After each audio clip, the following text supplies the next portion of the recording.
Thanks for joining us tonight at 10, everyone. We have new information tonight about Stack Eatery after it announced it will close in May of this year. Our Merrill Hubbard spoke with people who used to work at Stack and a law professor to learn more about workers' rights. While local customers will miss this popular breakfast spot, former workers from here say that Stack had its shortcomings. Honestly, there were good and bad parts about it. Like, it was a fun job for the most part. Elle Honorbaum was a front-of-house worker at Stack for more than 6 months in 2021. She says that she loved her coworkers, but that she experienced some issues with the owners and how they divvied up the tips. There was talk about it all the time, like, where are my tips going from fellow coworkers?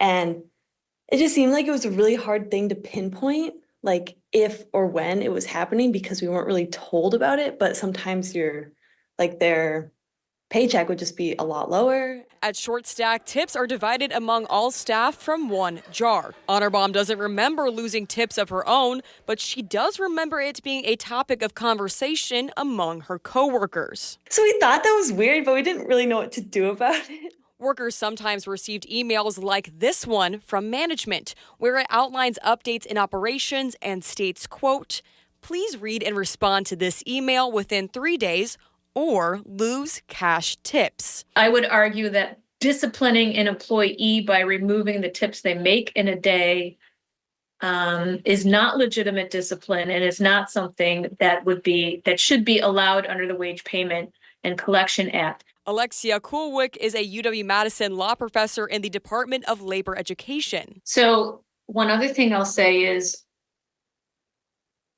there's a lot of stuff in employer handbooks that are unlawful. The co-owner of Stack, Alex Lindenmeyer, texted me a list of its tipping policy. Number 3 on that list states, quote, "If tips are lost due to tardiness, for example, that tip money is put back into the shared tip pool and redistributed to all other employees." Only Professor Kulwick says that taking tips is unlawful. You have to pay them. You can't just deduct money like as punishment for something. So I have a real problem with that policy.